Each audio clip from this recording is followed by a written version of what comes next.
Hare Krishna. Good morning, everyone. And I was just thinking, running here this morning, how the process has been set for us, the vidhi, one of the most important is to run and sit down for japa and to be there for the holy name with full respect. This is the essence of our process. So thank you very much, all of you stalwarts who are here this morning. And as with yesterday, just a suggestion for a starting point is the Bhutta Shuddhi, which is used in all forms of puja for purifying the elements of the body, which become affected by the modes of nature. And I'll say, and if you like, you can repeat as a purificatory process. I'm by nature the eternal servant of Krishna. But by misfortune, due to being inimical towards him, since time immemorial, I have been wandering within the cycle of birth and death in the material world, being burnt by the threefold miseries. Now, as a result of some unimaginable good fortune, by the mercy of my spiritual master, I know that I am an infinitesimal living being, completely apart from the gross and subtle body. Now, by the order of my spiritual master, I have obtained the good fortune of serving his lotus feet, as well as the lotus feet of Lord Chaitanya Mahaprabhu and Shri Radha Madan Mohan.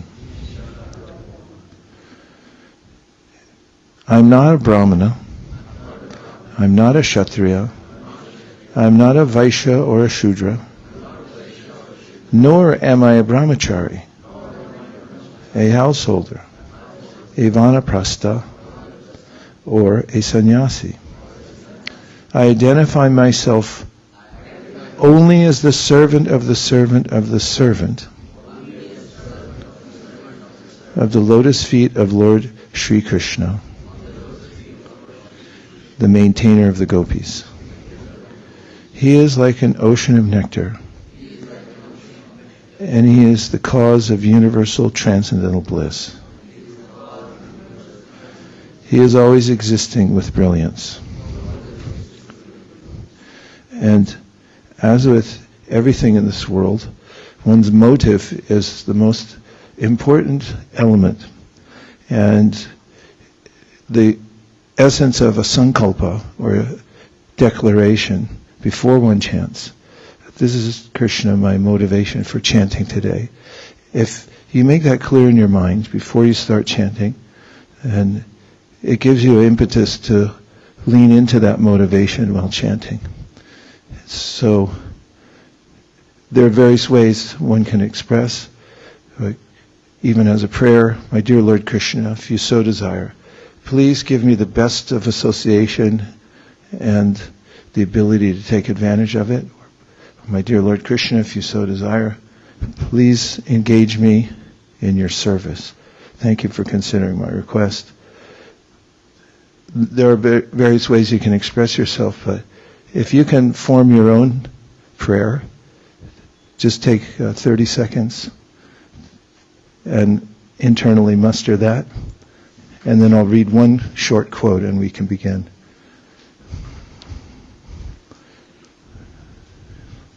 And Prabhupada writes in a letter regarding japa, yoga system is approved, but nobody can follow the rules and regulations strictly. Neither there is suitable place for executing it. And everyone is always full of anxiety. So how they can concentrate? So best thing is to chant Hare Krishna, which is a forced meditation. And many people say, what does Prabhupada mean by forced meditation? Well, one way to understand it or interpret that statement is that the holy name has its own force. Nam namakari bahuda nija sarva shaktis. Shakti means force. And when we are just performing the eightfold process of meditation as given by Patanjali Muni, we're depending mostly on our own ability to take one step at a time, restrain the senses and so forth. But when we take shelter of the force of the holy name, you could call this forced meditation.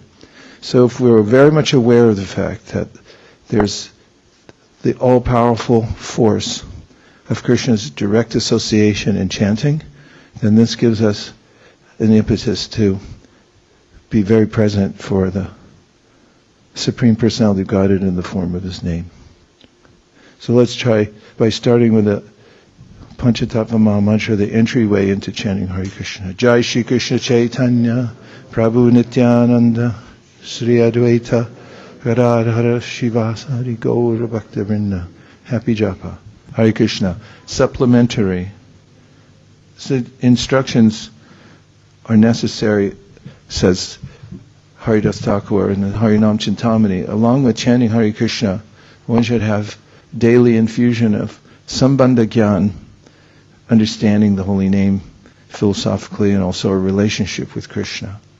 This is a direct instruction from Srila Prabhupada that I extracted from all of his teachings on japa.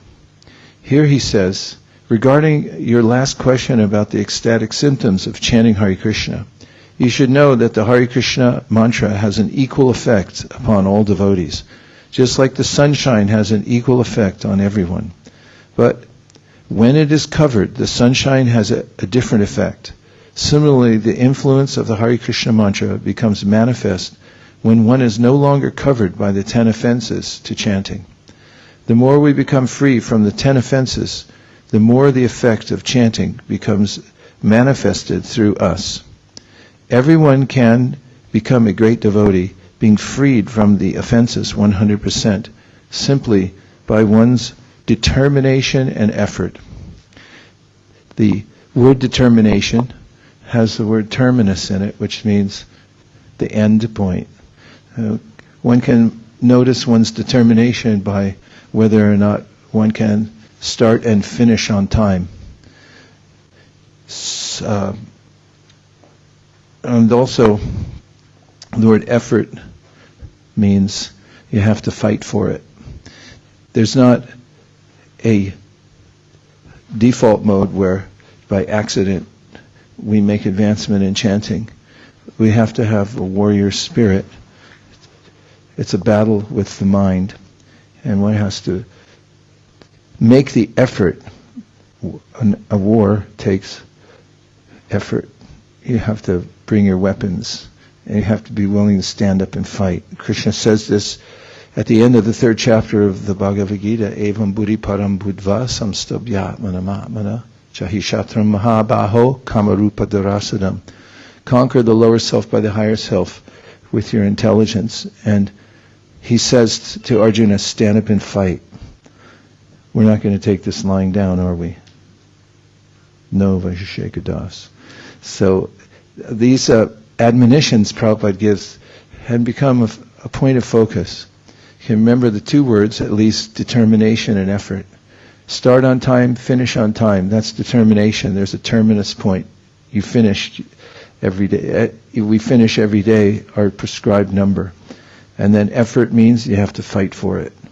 Don't just cruise into it, but go in like a warrior, fully ready to fight the righteous battle. Any reflections? You have a place? Okay. One from each side of the room. Go ahead.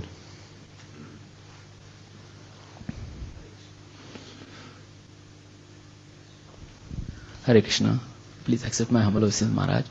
Regarding Sankalpa and what we sort of understood yesterday as well, like it's very important to have Sankalpa, and yesterday like how you explained and walked us through to like see as a different person, like your hands, your body, and let when thoughts come, just be an observer, or maybe you will notice it, but let it go through.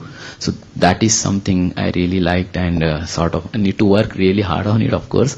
But that's something I think I really liked me about taking it as a sankalpa and working on it, like not to be attentive and not to let those thoughts sort of distract you. Yes. Thank you. Hare Krishna. Okay, one from this side. Go ahead and volunteer. I'll call in you. 5, 4, 3, 2, 1. I like the point about determination, and we can check on ourselves how we can start and finish something, including our chanting. Yeah. Thank you. It is an important point. And a few more minutes to chant, and then we'll start Guru Puja. I have to give Yadutama Prabhu his Gayatri mantras, so I'm going to excuse myself for a few minutes. But I just want to leave you with one last thought. There's 3 P's to perfecting japa. Practice, practice, practice. Those are the 3 P's. Hare Krishna. Keep chanting. I'll be right back for the Guru Puja. Hare Krishna.